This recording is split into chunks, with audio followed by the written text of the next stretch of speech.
So today's video is going to be a little bit different. This is more of a philosophical conversation than it is a practical conversation, although some of what we talk about will probably, you might be able to execute on. What I want to talk about today is artistry, effort, legacy. But before I get into that, I want to ask you one question. In the last 5 years, has there been one celebrity or public persona that has passed on that you may not necessarily know in person, but their passing had a tremendous effect upon you? For me, there is one man who passed recently that not only had a tremendous effect on me personally, but also had a tremendous effect on the work that I produce. And it's actually part of the reason why I'm making this video right now. Hi, I'm Dave, and I make things.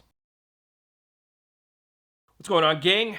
As the name says, I'm Dave and I make things, and this week it's really just been making up my mind about what I'm going to do next.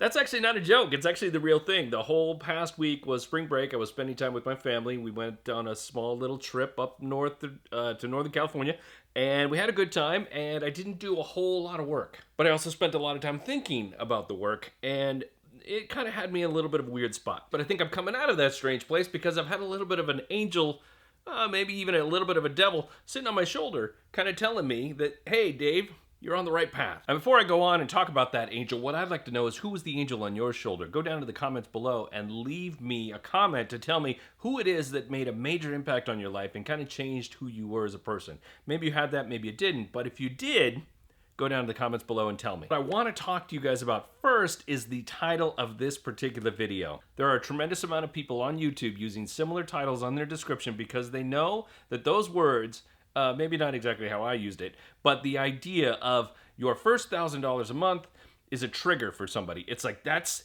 something I can achieve. $1,000 a month, doing whatever it is that this person happens to be telling me about, that's something I can achieve. I would love to be able to do that. Show me how. Now, this isn't to disparage any particular individual, but I do recognize that there are some people that are doing this with legitimate intent, and there are some people that are doing it with maybe not so legitimate intent. Maybe their intent is just to gain more followers, gain more viewers on their YouTube, and so they talk about this thing because they know you're going to watch it and you're going to ingest it. But when I was on vacation, I had a little free time to myself, I did watch a few videos, and some of those videos had, this type of content, and so I checked them out because I just want to see, what are these people talking about? There's a little bit of a parallel between me and them, and so I just want to see, what are they sharing over here so that I can get a better idea of what I should be sharing with other people. And the one thing that I have established is that I don't want to be that person. I don't want to be those guys. I absolutely would love to be able to share with you an easy way to make $1,000 a month that still made you feel like you were doing the right thing. The problem is that a lot of these people who are doing this are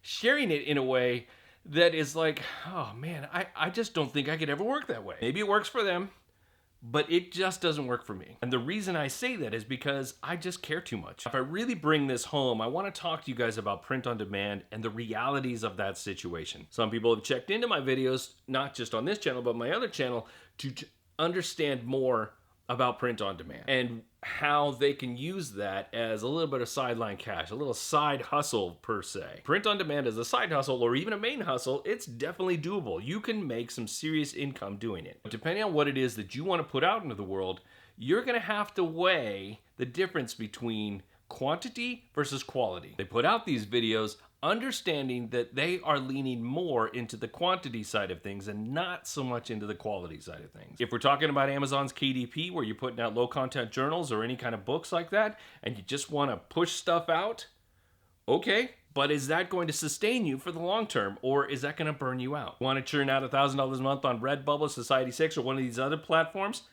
Yeah, go for it. You can churn this stuff out, but how are you going to feel at the end of the day? How are you going to feel after a year of doing that? And yes, maybe you have gotten to that $1,000 mark, but you're not really proud of this stuff. You don't want to share this stuff with other people because it's really just kind of like, eh. I'm not trying to tell anybody to lean one direction or the other. I just know for myself that I cannot go the quantity route because I just have too much pride in what it is that I'm making. And pride in your work is subjective. The pride that I put into my work is going to be different than the pride of the person who's doing those videos. Maybe he's more proud of the fact that he can churn out a bunch of these designs and just say, I'm calling it a day. I put out my 50 or 100 designs for that one day and I'm done. Let's go. Maybe that makes him proud. That would not suit me. Personally, I'm more into the legacy of things. I'm more into putting out work that people see and stands the test of time. Not everything I put out is expected to stand the test of time, but the effort that I've put into the work, that stands the test of time. People see the effort that I put in and they appreciate that. What is my legacy going to be 20, 30, 40 years down the road, provided I live that long? What is going to be the pervasive feeling of people when they see my stuff and say, yeah, Dave always brought it. I personally have toyed with the idea of creating a quantity-based account on one of these other platforms just to see if I could churn this out and see what I could do and not worry about the quality of it. But every time I get into that mode where I'm starting to think like, all right, let's start hustling, I can't stop myself from just wanting to do a better job. Personal point of view, but the reason I bring it up is because a lot of people are asking about making a bunch of money on these platforms. How easy is it to make money?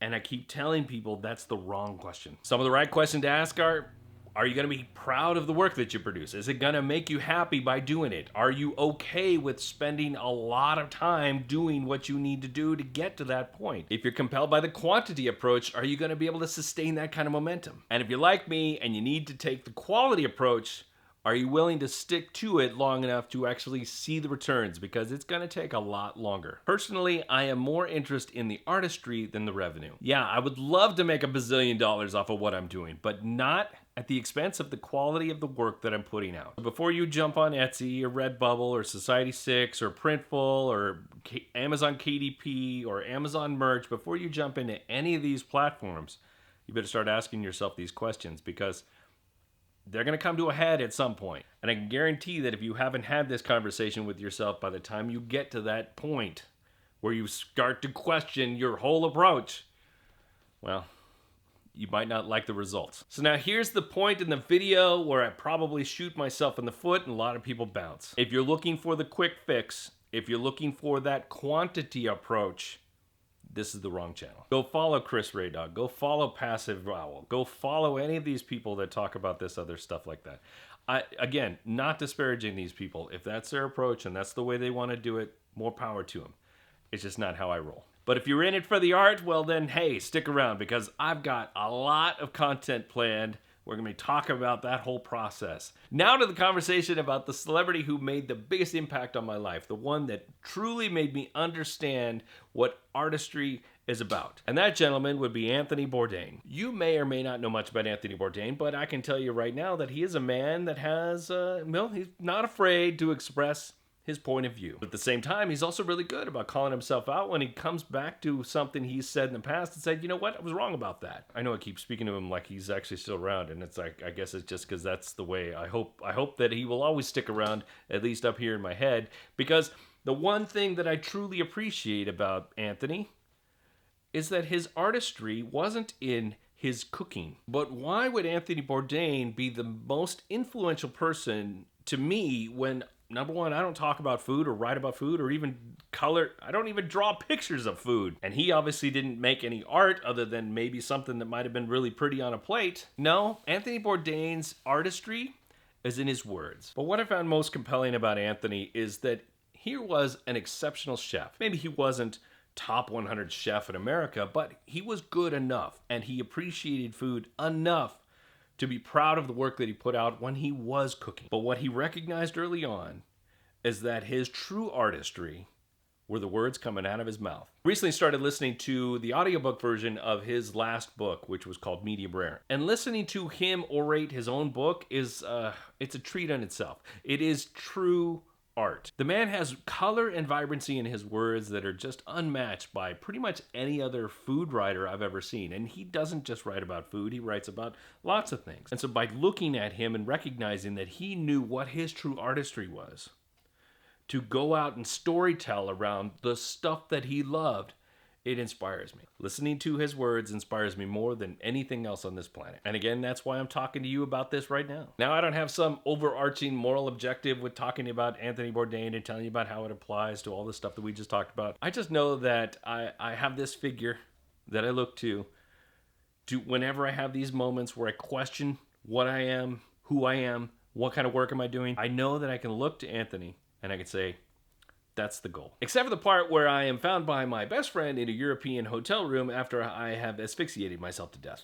I don't want that. And on that note, I'm going to get out of here. So make sure you go down below if you have any questions and ask them away, or just tell me about who your superhero is and why you want to be like them. While you're heading down there, make sure you hit that like button and then share this with all your homies. Thank you very much. I know you have a lot of opportunities to watch a lot of different people, and you're sitting here hanging out with me. So I appreciate that more than you can possibly imagine. I've been Dave. You've been awesome. Go make more stuff.